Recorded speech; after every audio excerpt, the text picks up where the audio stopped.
Virale de Sangué, une fréquence magique qui relie les différentes communautés. Oui, bonjour cher Adolphe, je suis vraiment très heureux et bonjour à toutes les auditrices et tous les auditeurs. Je suis vraiment très heureux d'être ici avec vous pour à nouveau parler du rayonnement des Jeux du cœur dans la merveilleuse ville d'Ouvira et dans son entourage. Donc merci infiniment que nous puissions faire tout ça.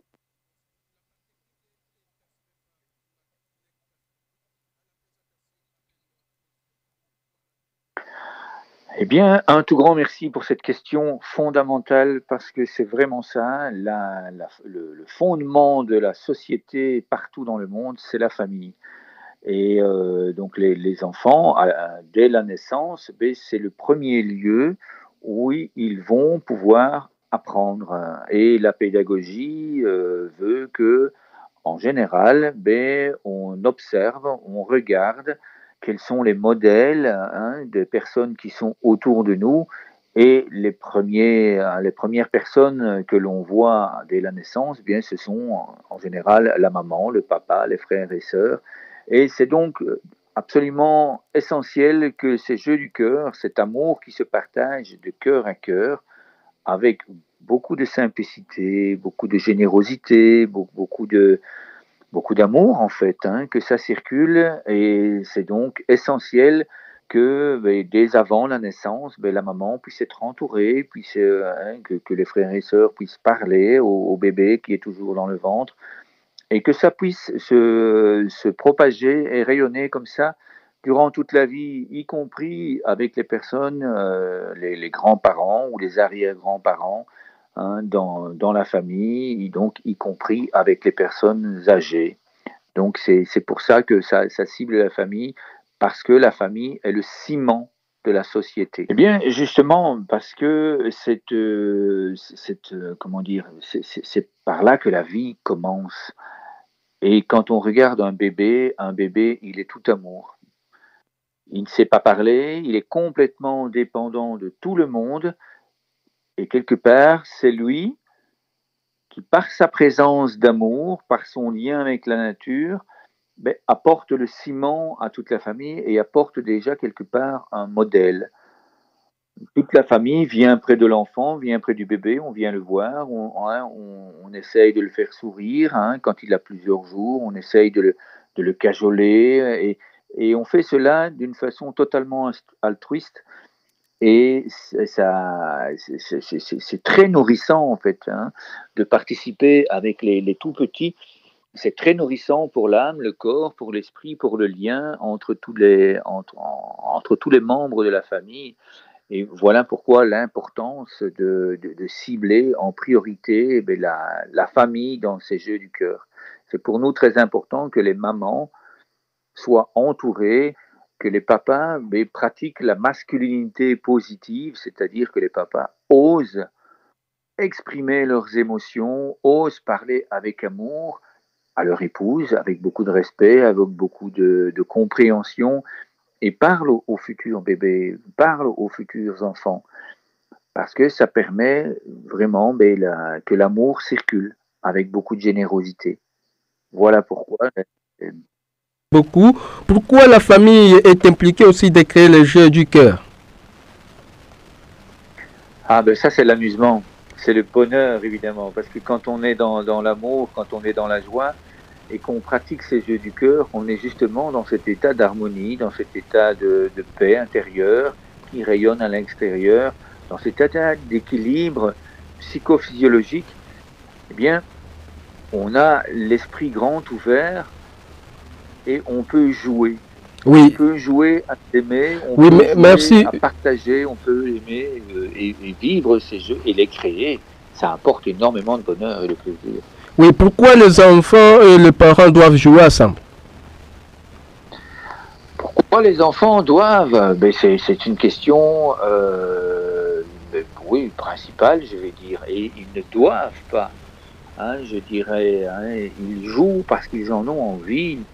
Ils jouent parce que c'est la meilleure façon d'apprendre. Ils jouent parce que c'est le meilleur procédé pédagogique. tous les animaux dans la nature commencent par jouer et les parents sont là tout autour pour veiller à ce que les jeux restent des jeux d'apprentissage, restent des jeux d'amour, hein, et ça permet de grandir. Ça permet de grandir en toute sécurité. Donc voilà pourquoi les parents sont invités à aider, à guider, à orienter, à encourager les enfants à pratiquer l'amour en premier lieu. Oui, il y a aussi, Oui. il y a d'autres parents qui ne veulent pas jouer avec leurs enfants. Qu'est-ce que vous pouvez les conseiller par rapport à cette situation que certains parents montrent en faveur de leurs enfants? Je comprends tout à fait, et ça je dirais que ce sont les conditions de vie. Un papa, ben, il est amené à aller travailler, une maman, elle est amenée à aller travailler, et la société actuelle fait que justement les papas et les mamans, ben, ils vont travailler, ils sont obligés de laisser les enfants soit avec les autres enfants, hein, ou qui n'ont pas encore, ils ont appris certaines choses, ils ont appris à partager l'amour, mais ils sont aussi en situation d'apprentissage. Et ça fait que, comme ils sont toujours en train d'apprendre, et même les personnes âgées continuent à apprendre et à continuer à partager cet amour, mais de plus en plus dans les sociétés actuelles, les parents sont de moins en moins présents auprès des enfants, et ce sont les enfants qui, à la limite, aident, hein, que ce soit à l'école, que ce soit les orphelins dans la rue ou dans les orphelinats. Ce sont les enfants qui s'apprennent les uns les autres à aimer et à pratiquer ces jeux. Et comme on ne leur a pas appris, Oui, la merci. société fait plusieurs années, et à ce moment-là, les parents, comme tu dis, les mamans, n'ont plus le temps de leur inculquer cet amour et délaissent les enfants. Oui, Malheureusement, un phénomène social et planétaire. merci beaucoup. Nous avons reçu un message de M. Boukour Malipo qui a aussi parlé qu'il y a certains enfants qui ne veulent pas jouer avec leurs parents. Qu'est-ce que vous pouvez les conseiller? Tout à fait, tout à fait. Dans tous les groupes avec lesquels nous pratiquons, il y a trois types. Hein, il y a trois types de personnes. Il y a les moteurs. Ce sont ceux qui sont toujours enthousiastes, qui sont toujours prêts, ils y vont. Hein. Il y a le deuxième M, hein, les moutons. C'est ceux qui suivent. Hein, ils suivent les moteurs ou ils suivent d'autres personnes. Ils ne savent pas très bien, ils observent. Et puis il y a les mutins. Et les mutins, ce sont les enfants, comme cet auditeur-là vient de nous dire. Et ce serait intéressant de savoir s'il est enseignant, hein, parce que ces enfants-là, quelque part, ils sont en demande, ils sont contre, et ils ne comprennent pas, ils sont tristes, ils sont rejetés, et alors ils ont trouvé cette identité-là d'être contre tout. À ce moment-là, eh bien, nous allons utiliser les moteurs, nous allons utiliser le besoin de ces mutins pour que ces mutins se transforment en moteurs. Et ça ne sert à rien de convaincre un enfant qui ne veut pas jouer. Parce que, un, cet enfant, il n'est pas con. Et deux, cet enfant, il n'a pas besoin d'être vaincu. Il a besoin d'être inclus. Il a besoin d'être aimé. Et donc, le fait de le regarder va transformer, de le regarder avec amour, dire oui, j'ai entendu, toi, tu ne souhaites pas faire ce jeu. Eh bien, tout simplement, on va utiliser d'autres techniques qui est un regard, ce qu'on appelle l'effet Pygmalion. On va nous conserver ce regard d'amour sur cet enfant et on va chercher pourquoi il ne souhaite pas. On va lui poser des questions, mais on ne va surtout pas l'obliger. Ce qu'on va pouvoir faire, on va pouvoir utiliser une deuxième technique qu'on appelle les neurones miroirs. Les neurones miroirs, c'est un peu dans un groupe, lorsqu'il y a une personne qui bâille, eh bien, il y a d'autres personnes qui se mettent à bâiller. S'il y a une personne qui croise les jambes, automatiquement, dans le groupe, il y a d'autres personnes qui croisent les jambes. Eh bien, ça, c'est un phénomène qui est connu en psychologie, c'est ce qu'on appelle les neurones miroirs. Eh bien, pour aider ces enfants mutins, hein, pour les transformer en moteurs, il suffit de souffler par la bouche. lorsqu'on fait les jeux, lorsqu'on est dans sa présence, on vient près de lui, on pose la main sur l'épaule, gentiment, paisiblement, on lui fait un sourire. Avec ce geste de poser la main sur son épaule, avec ce sourire qu'on lui donne, Ok. bien ça c'est déjà de l'amour, c'est déjà quelque chose de l'amour. Et le fait de souffler par la bouche, même si il n'a pas envie de le faire, eh bien les neurones miroirs vont intervenir et automatiquement sa respiration va se modifier. Et petit à petit, il va comprendre que ça lui fait du bien. Et on va pouvoir lui dire, tiens, j'entends que tu changes ta respiration, j'entends que tu souffles plus doucement. Et là, on va pouvoir lui dire merci, tout simplement. Merci de modifier ta respiration. Et c'est petit à petit, chez certains enfants, il faut 1 an ou 2 avant qu'ils ne disent oui. Et donc là, après 1 an ou 2, eh bien, on a transformé cet enfant-là. Il est devenu un moteur parce que lui, il a compris et il va pouvoir aider les autres parce qu'il a été inclus. Et donc, c'est vraiment indispensable de continuer à regarder ces enfants qui ne souhaitent pas le faire et nous, de le regarder avec amour et de souffler par la bouche.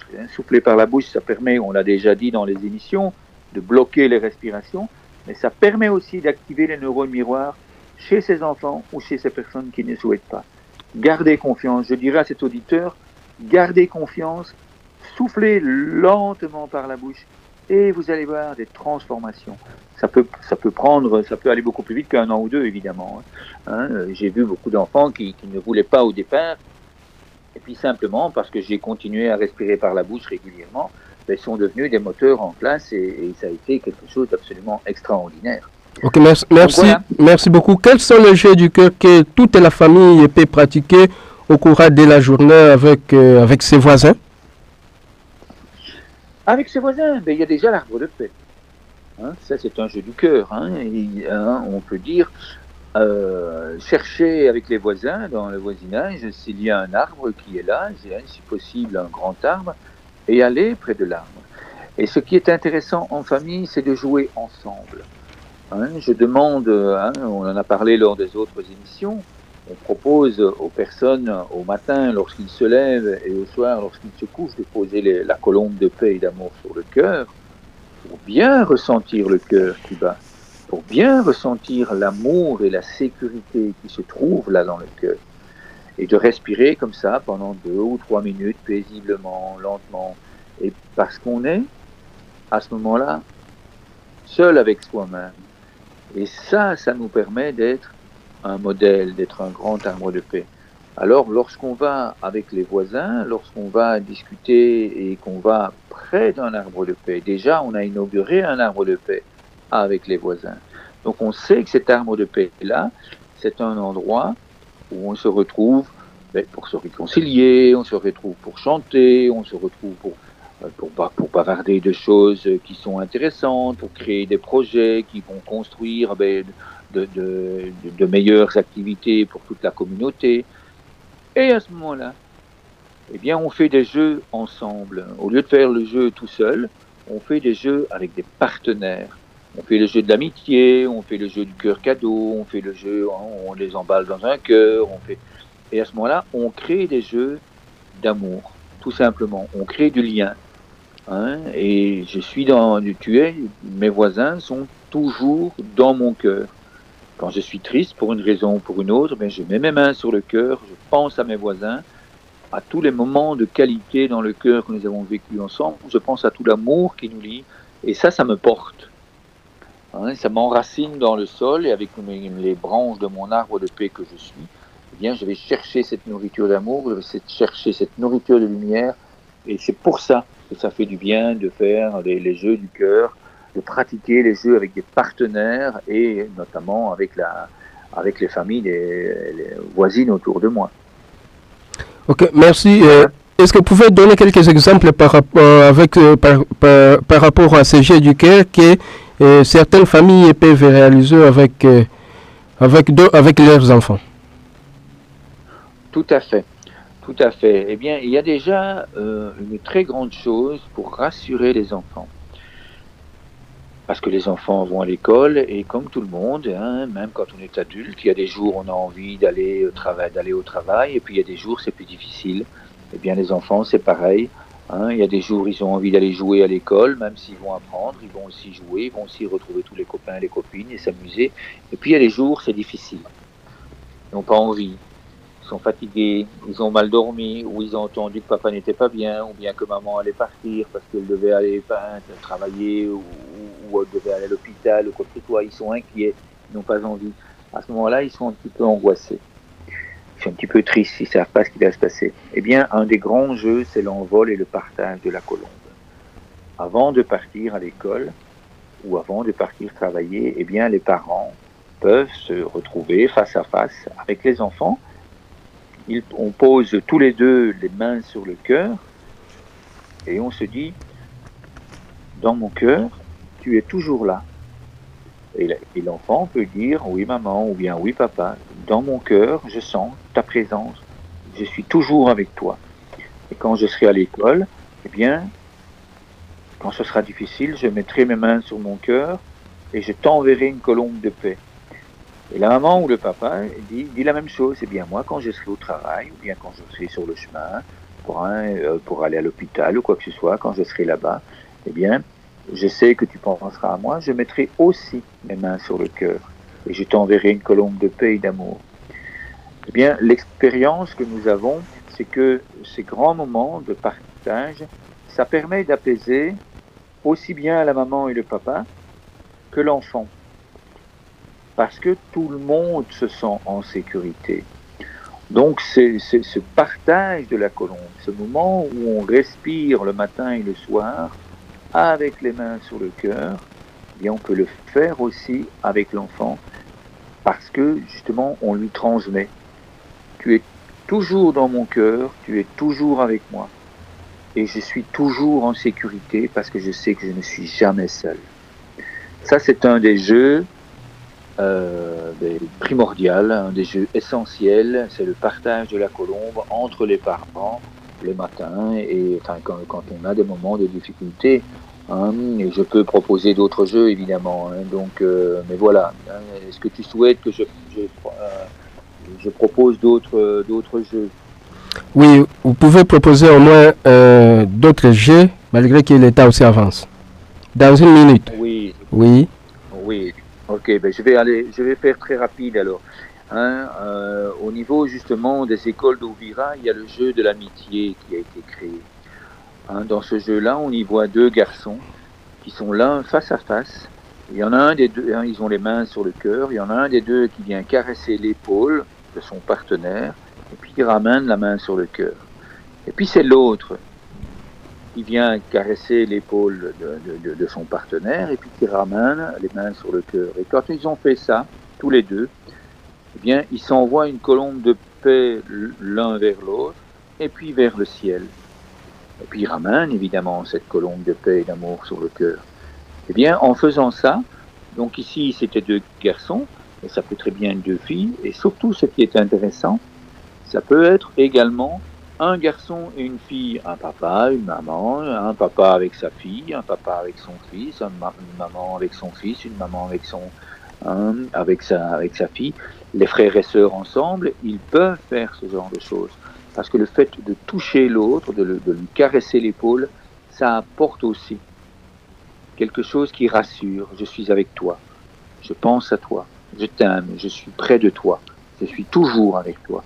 Et puis le fait à nouveau d'envoyer cette colombe de paix pour terminer le jeu, eh bien ça apporte énormément de soutien. Ça, hein, aussi bien à la maman, aux garçons, aux filles, aux frères et sœurs, aux voisins. Et il y a des enfants qui font ça aussi avec l'arbre de paix. Donc voilà. Merci beaucoup. C'était trop long. Merci. Si vous avez capté cette radio, il ne faut pas se poser plus de questions. C'est la RRS qui émet depuis l'Asté de Sangué. au quartier Musée, c'est l'avenue Oumou Jameson en RDC.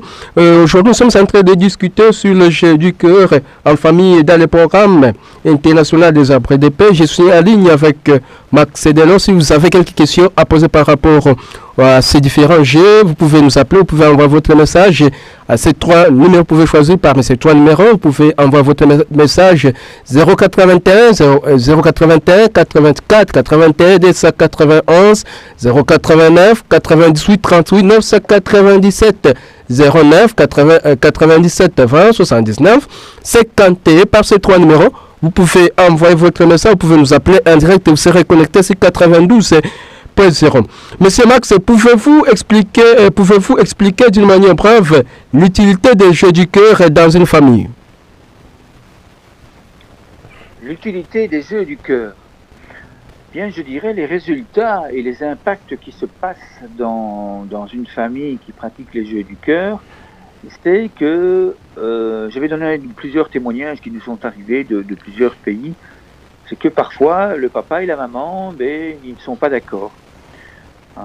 Ils ont une divergence d'esprit et alors ils élèvent la voix. Il y en a un des deux qui élève la voix et puis le deuxième élève la voix aussi et puis ils se mettent à crier. Et puis là, il y a les enfants qui, évidemment, ils entendent les parents crier, ils ont un petit peu peur. Eh bien, comme ils sont habitués à faire des jeux du cœur, comme ils savent que ça apporte de la paix, eh bien, les enfants vont trouver les parents et ils disent « Papa, maman, arrêtez de crier, je vous envoie ma colombe de paix et d'amour. » Et à ce moment-là, les parents se rendent compte de ce qu'ils sont occupés à faire, que par leurs cris, ils effrayent toute la famille, ils effrayent tous les enfants. Et à ce moment-là, les parents s'apaisent et puis ils reprennent leur discussion et ils trouvent des solutions. Donc voilà une des grandes utilités de ces jeux du cœur en famille. Ce sont des grands bénéfices parce que ça apporte énormément de bienfaits. Il arrive aussi parfois que la maman s'énerve sur l'enfant parce que l'enfant fait du bruit en jouant ou enfin bref, il embête la maman ou le papa et l'enfant, à nouveau, il envoie un sourire à maman et il envoie sa colombe de paix et d'amour à la maman ou au papa et à ce moment-là, tout s'apaise. Okay. C'est ce témoignage que nous avons, donc je pense que c'est vraiment bénéfique pour tout le monde, ces jeux du cœur en famille. Ok, merci beaucoup Max. Pourquoi votre programme cible toute la famille? Parce que ce programme est universel, il a été créé pour qu'il soit utilisé et pratiqué par tout le monde, dès le plus jeune âge. Et donc la famille, c'est comme je le disais en début d'émission, c'est le fondement de la société. Et donc voilà pourquoi nous ciblons la famille et pourquoi nous mettons ces jeux-là en famille. Pour nous, c'est absolument indispensable. Ok, merci beaucoup. Nous avons reçu notre message de notre frère Akili qui a aussi envoyé le message depuis la cité de Sangui, qui a posé une question ou bien il a envoyé un message en disant que de la manière suivante, vous pouvez combien de jeux du cœur que un enfant peut réaliser avec sa famille ou avec ses parents au cours de la journée? Je dirais entre 250 et 300 respirations. Donc tout ça dépend du nombre de respirations que l'on fait lors d'un jeu du cœur. De toute façon, nous respirons 24 heures sur 24, donc nous pouvons jouer avec notre respiration toute la journée. Et évidemment, la vie fait que parfois on oublie de respirer en conscience dans le cœur. C'est ça la différence. C'est que respirer, nous respirons, et respirer en conscience, et en conscience dans le cœur, il faut y penser. C'est une habitude à avoir, et c'est pour ça qu'on propose justement des moments clés.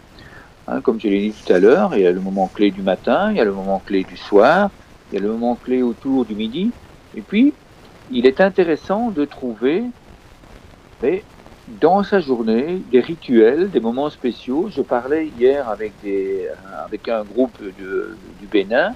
Eh bien, il y a dans le groupe une personne qui me dit, quand j'arrive à mon bureau, je m'assieds en face de mon ordinateur et avant de faire quoi que ce soit, eh bien, j'ai pris le rituel de poser les mains sur le cœur et de respirer.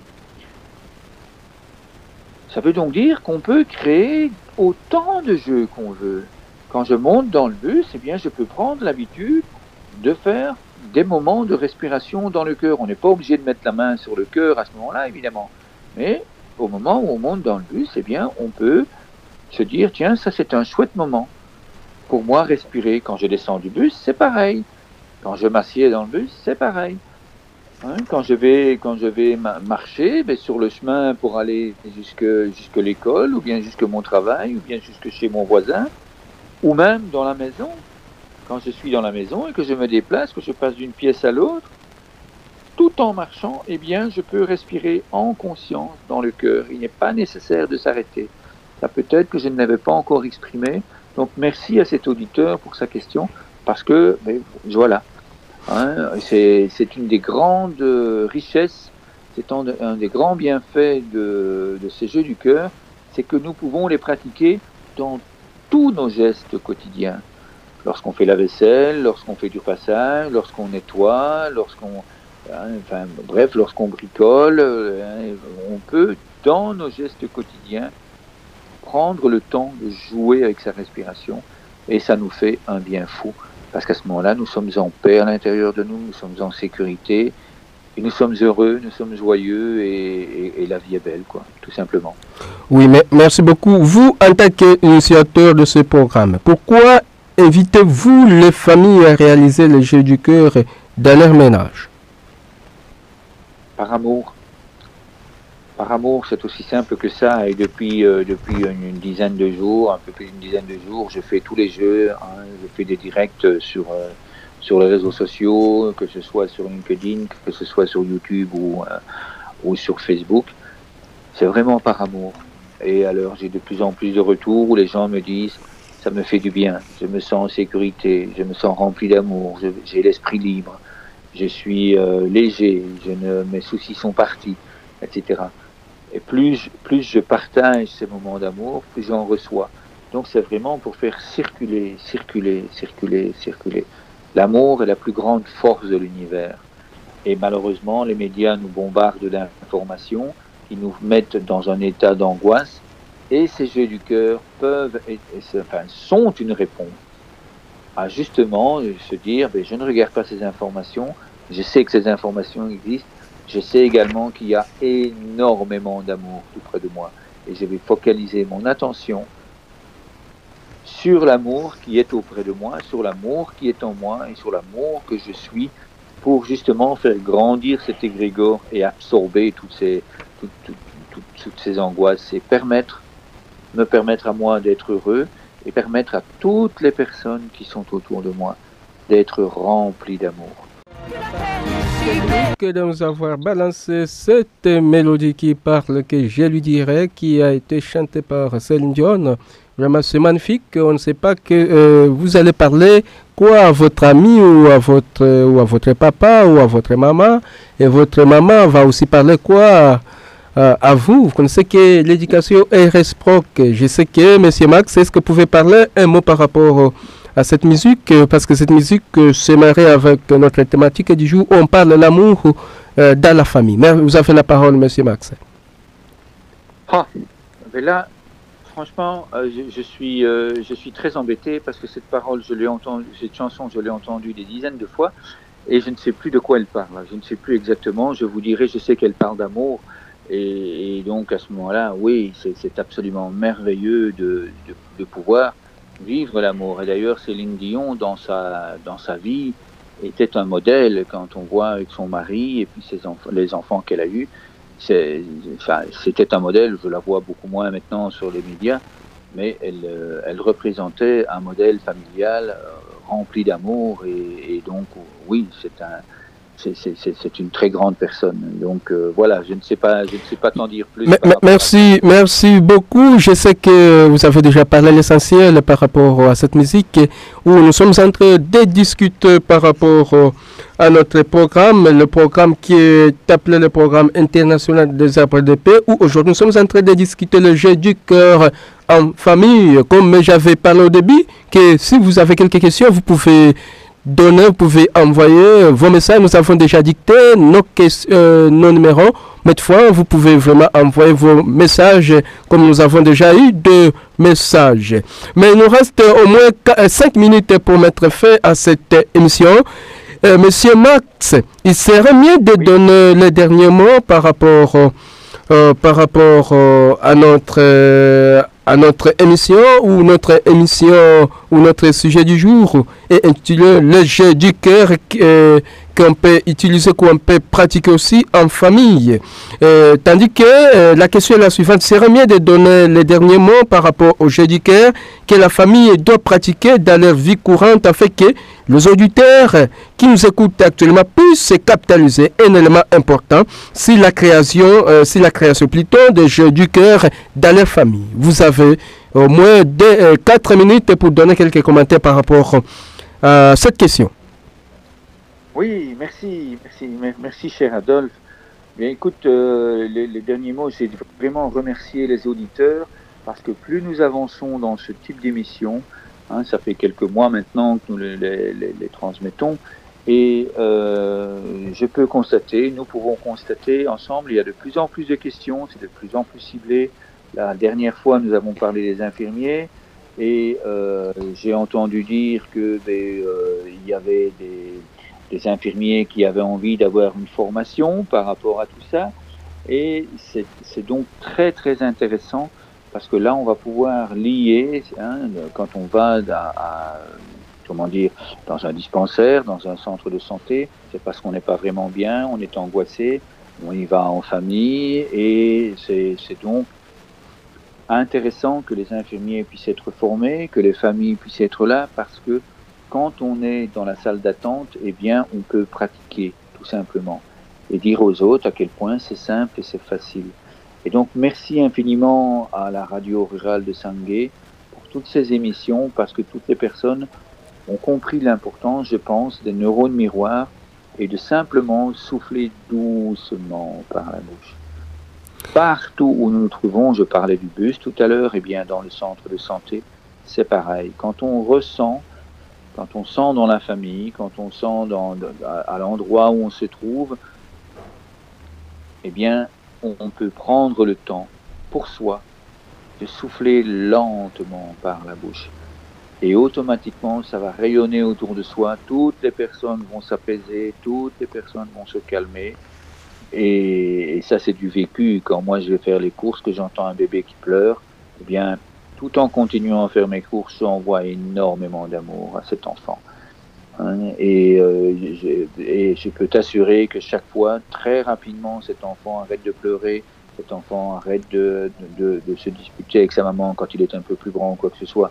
Il se calme et il s'apaise. C'est la grande force que nous avons, c'est de pouvoir respirer avec amour dans le cœur. Et plus nous allons faire ça en famille, plus nous allons faire ça dans nos gestes quotidiens, plus ça va s'apaiser autour de nous. Donc voilà, merci infiniment à toutes les auditrices et tous les auditeurs de suivre avec attention, et surtout merci pour vos questions, parce qu'on sent qu'il y a un réel intérêt, il y a une réelle envie de créer. Et donc vraiment, chers auditeurs, chères auditrices, n'hésitez pas à nous transmettre vos témoignages, vos réussites. Merci Merci. Est-ce que vous pouvez donner vos adresses physiques, que ce soit vos adresses mail aussi? Oui, tout à fait. Alors, c'est très simple. C'est contact@lesarbresdepaix.org. Donc, org pour organisation. Ça, c'est l'adresse mail. Et s'ils peuvent aller voir le site internet, et même s'il est en nettoyage, le site internet est toujours là. Il y a quand même moyen de voir les articles qui sont dessus. Ils peuvent aller sur lesarbresdepaix.org. ça c'est le site internet. Il y a les différents groupes Facebook et la page Facebook. Oh. Donc si vous allez sur Facebook, vous mettez lesarbresdepaix.org et vous allez y arriver. Oui, vous pouvez aussi donner votre numéro de WhatsApp aussi. Ça, je préfère pas. Honnêtement, je préfère pas. Je suis déjà en contact avec des centaines d'associations, donc je suis souvent sur le téléphone et vraiment, c'est un téléphone qui est utilisé pour le privé, qui est utilisé pour le travail. Merci. Merci beaucoup. Nous disons grandement merci à tous les fidèles auditeurs qui sont toujours à l'écoute de notre chère émission où aujourd'hui nous avons développé sur le jeu du cœur en famille. Je suis en ligne avec Max Delors, qui est le président du conseil d'administration de l'ONG Arbre de Paix. La partie technique est toujours assurée par Immaculée Kachana. Sa présentation, appelle-moi Adolphe Roumadjougou. À la prochaine occasion, la même, merci, la même fréquence.